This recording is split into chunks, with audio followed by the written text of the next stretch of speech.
Hi, I'm Warren Spector, founder of Ion Storm's Austin office. I conceived and directed the first Deus Ex game. I'm going to take a little time to tell you a little bit about what we're up to right now. But before we get to Invisible War, the sequel to Deus Ex, I'd like to start by taking a look back at the first game, what made it special to me and to the rest of the team. For one thing, obviously we were all gratified that it was as well received by the public as it was. Deus Ex was the best-selling game I've worked on in 20 years of being in the game business. And on top of that, it was critically acclaimed. It won over 30 Game of the Year awards worldwide, including a BAFTA. I got to hold the same award that Laurence Olivier held, which was kind of a thrill. Let's talk a little bit about what made the first Deus Ex game special. The ability to create a unique alter ego. The ability to solve problems the way you want to. You get to make this game the kind of game you want. It's not just a shooter. It's not just a role-playing game. It has elements of shooters. It has elements of role-playing games. It even has elements of strategy games. And yet, you put all those pieces together, and it came out as something new and unique and very different in the world of gaming. So how do we top that? We want to take everything that made Deus Ex special and do more of it. We want to take everything that worked against the Deus Ex experience or wasn't critical and cut it. The Deus Ex play style, where you get to apply some common sense and decide how you're going to solve problems. We always thought that was a pretty mass market idea. But we threw all these barriers to players getting at all the gameplay goodness we created. Our interface was unnecessarily complex. The terminology we used was, a little too polysyllabic, In Invisible War, what we're trying to do is make the game more accessible to a larger audience. We want a lot of people playing the game and getting at what we think makes Deus Ex special. On a more specific level, what we're trying to do is have even deeper character development. We're giving you even more choices about how you develop your player character. We're completely rethinking our technology. It's all new from the ground up and absolutely state-of-the-art. The AI is much enhanced. I don't know that there's another game out there that can boast of a comparable collection of simulation elements. It's not just for the sake of technology that we're doing this. It's so, again, players can discover their own solutions to problems. They can figure out how they want to do stuff. They can shoot everything that moves. They can shoot nothing. They can talk to everybody. They can hack their way past problems using computer systems. They can figure out how to get past anything in the game the way they want to. That's critical to us. We've got a really cool storyline. It picks up where the last game left off, and it's still very conspiracy-oriented, very mystery-oriented. It actually starts 15 years after the first game. And one thing that you're not going to get out of me or anybody else on this team for a while is which of the 3 endgames from the first game we're actually sequeling. We have an interesting idea about that. We're not telling anybody what we're doing. Let's go. Move! But it's 15 years in the future. The world, I will tell you, is in a sorry state.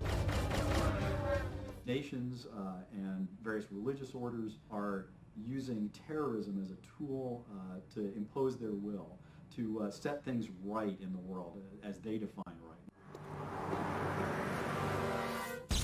Interestingly, you don't play J.C. Denton, the character from the first game. You play a person named Alex D., who can be either male or female. You play a trainee for a high-tech anti-terrorist organization, but as you might expect in a Deus Ex game, you discover that things aren't quite what they seem. You're very powerful. You can create a character with the power to run 40 miles an hour, run as fast as a car, or throw the car if you want to go that way, or move silently, or see through walls, or suck the life force out of dead bodies to heal yourself if you take damage. One of your first goals, one of your most important goals, is to find Paul Denton and find J.C. Denton. You have to go find the characters who you played and interacted with in the first game. So you'll encounter a lot of old friends, a lot of old enemies, and at the end of the day, you have to decide who you're going to fight, who you're going to help, whether you're going to fight at all, and as in the first game, what the world looks like at the end of the game. It's not about killing the evil bad guy. It's not about killing everything that moves.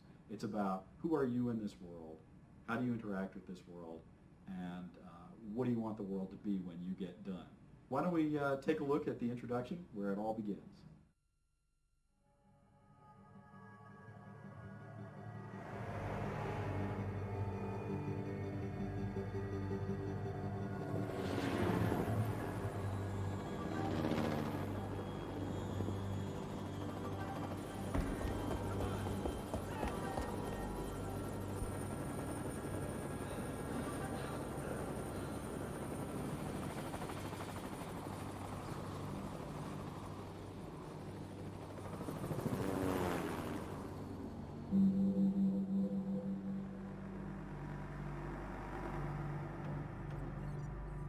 The infusion lab?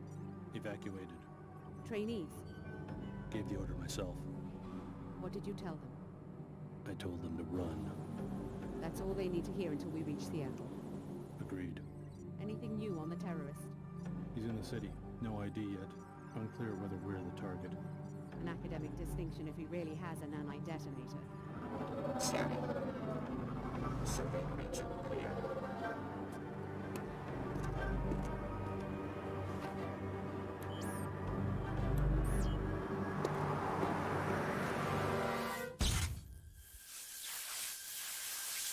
The security bots have acquired the target. We're too late!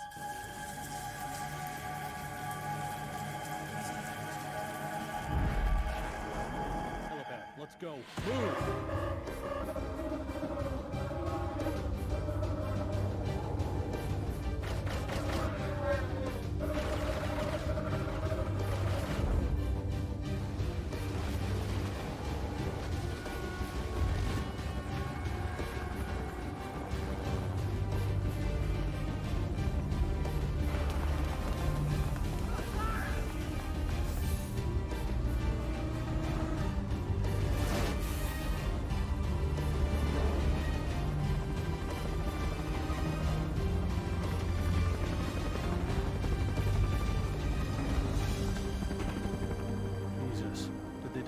City to get at us. Our enemies aren't that desperate. Perhaps we made a new enemy. What do they already know about the Seattle facility? We have other options. We aren't equipped to fight a war. We're going to change the terms of engagement.